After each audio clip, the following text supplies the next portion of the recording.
Hello friends, स्वागत है आप सभी का आपके अपने YouTube channel SB study circle पे। बहुत बहुत स्वागत है। हम लोग प्रीवियस लेक्चर में जेंडर के बारे में विस्तार से पढ़े थे, जेंडर के बारे में समझे थे, जेंडर है क्या। तो आज हम लोग पढ़ेंगे आर्टिकल्स है क्या, आर्टिकल्स का प्रयोग कहाँ होता है, आर्टिकल होता क्या है, आर्टिकल के प्रकार क्या है, आर्टिकल्स का हम लोग प्रयोग कहाँ करेंगे, किस जगह पर प्रयोग करेंगे, किस चीज़ में प्रयोग करेंगे, समझेंगे उसको। तो आइए हम लोग समझते हैं आर्टिकल्स है क्या। आर्टिकल्स, आर्टिकल यानी कि AN द प्रयोग।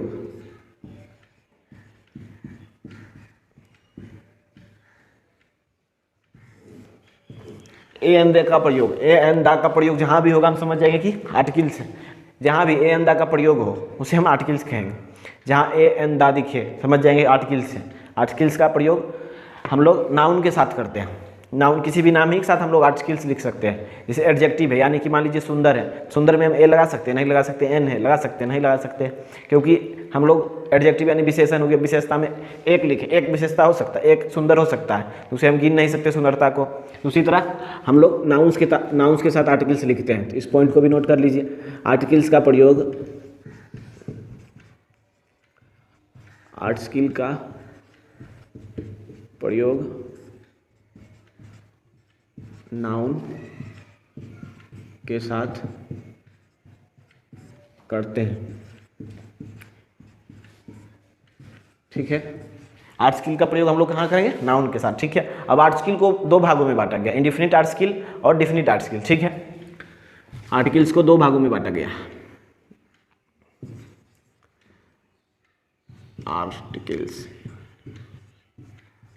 आर्टिकल्स को दो भागों में बांटा गया है। इंडेफिनिट आर्टिकल्स पहला,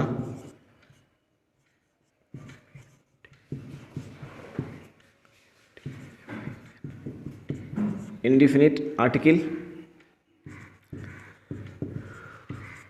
डेफिनिट आर्टिकल।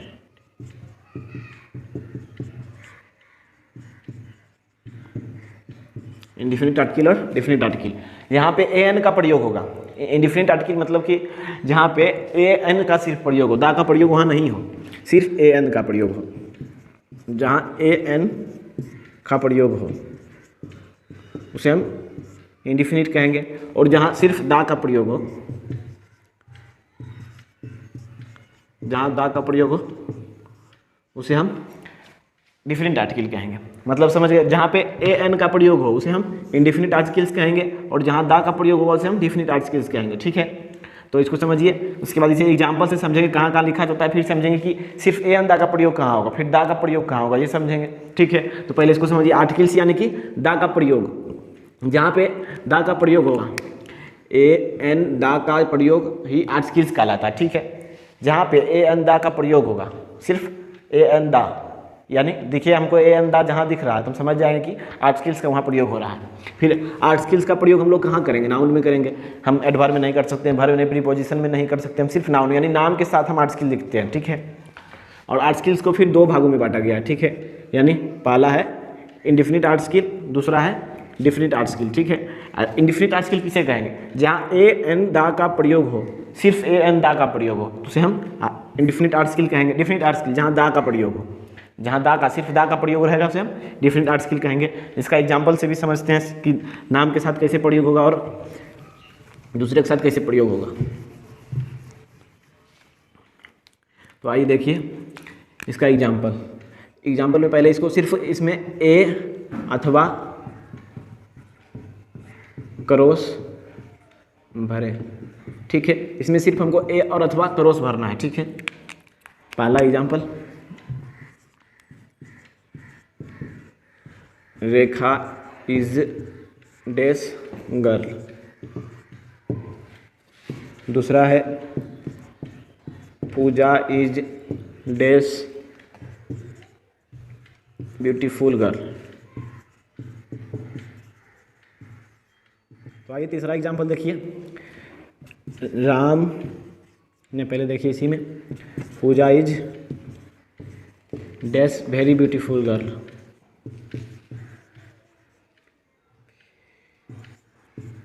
ब्यूटीफुल गर्ल, ठीक है। चौथा example, Ram has pen, dash pen. पाँचवा है राम हैज़ पेन्स। ठीक है, तो अब इसमें बताइए, आप लोग बताइएगा। जैसे रेखा इज ए गर्ल, गर्ल क्या हो गया, गर्ल नाउन हो गया। हम लोग कहाँ लिखते हैं आर्टिकल्स, आर्टिकल का प्रयोग हम लोग नाउन के साथ करते हैं, तो यहाँ पे हम कर सकते हैं आर्टिकल्स का प्रयोग। पहले हम लोग देखेंगे कि यहाँ आर्टिकल का प्रयोग होगा या नहीं होगा। ठीक है, तो यहाँ आर्टिकल का प्रयोग होगा क्योंकि गर्ल नाउन है, तो ये गर्ल है तो एक लड़की है, इसका ए का मतलब एक होता है।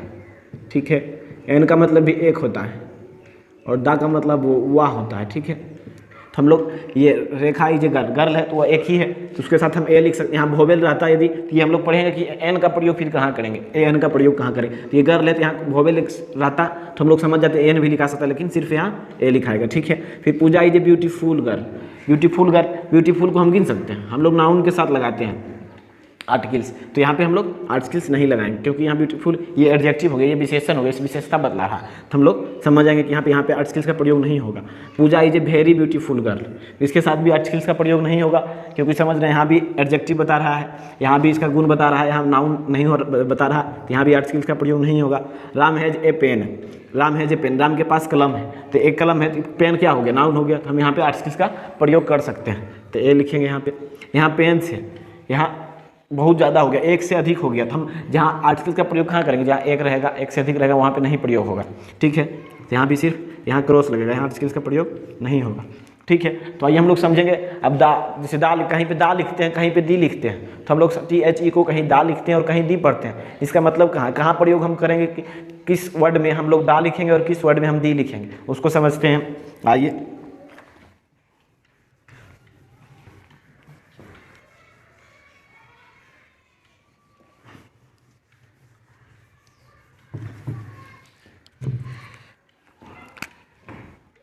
THE के बाद वर्ड्स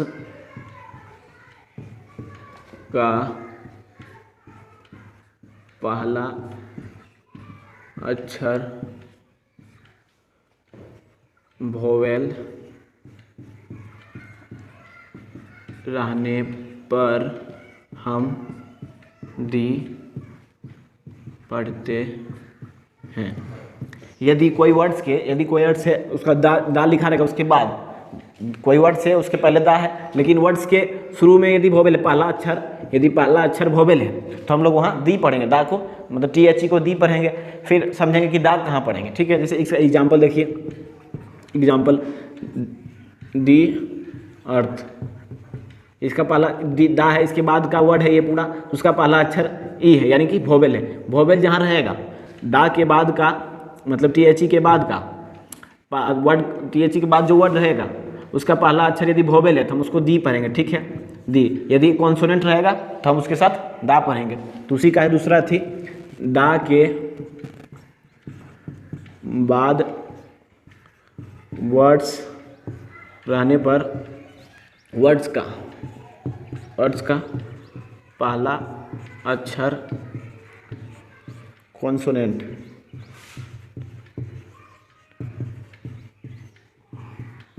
रहने पर हम दा पढ़ते हैं।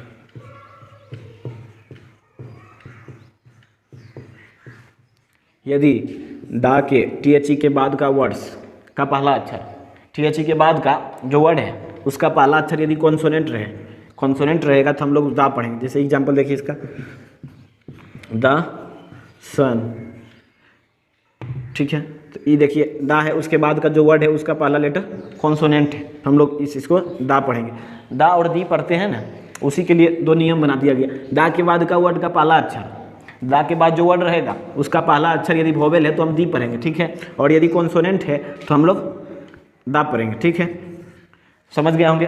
तो आज तक के लिए इतना ही रहने देते हैं। हम लोग नेक्स्ट लेक्चर में देखेंगे कि एन का प्रयोग कहाँ करेंगे और दा का प्रयोग कहाँ करेंगे, जैसे इंडिफिनिट आर्टिकल्स का प्रयोग कहाँ करेंगे और डिफिनिट आर्टिकल्स का प्रयोग कहाँ करेंगे, ये हम विस्तार से फिर पढ़ेंगे। तो आज तक के लिए इतना ही। इसका नोट्स हम लोग दे देंगे आपको, डिस्क्रिप्शन में दे देंगे चाहिए तो। सो मैं आपके लिए एक मोटिवेशन शायरी लेके आया हूँ। राह संघर्ष की जो चलता है वही संसार को बदलता है, जिसने रातों में जंग जीती है, सुबह सूरज बनकर वही चमकता है। इसका कहने का मतलब यह हुआ हम लोग अभी से संघर्ष करेंगे, रात भर मेहनत करेंगे, रात भर नहीं मतलब टाइमली हम लोग मेहनत करेंगे, रात तक मेहनत करेंगे, कड़ी मेहनत करेंगे, तब हम लोग अगला दिन निखरेंगे, अगला दिन हमारा मेहनत रंग लाएगा, हमारा मेहनत दिखेगा कि हम लोग मेहनत किए तो हम सफल हुए। इसीलिए हमें लगातार मेहनत करना चाहिए। तो आज तक के लिए इतना ही। जो लोग मेरे चैनल पर नया है, यदि वीडियो अच्छा लगा तो लाइक करें और सब्सक्राइब जरूर करें और चैनल को शेयर करना ना भूलें।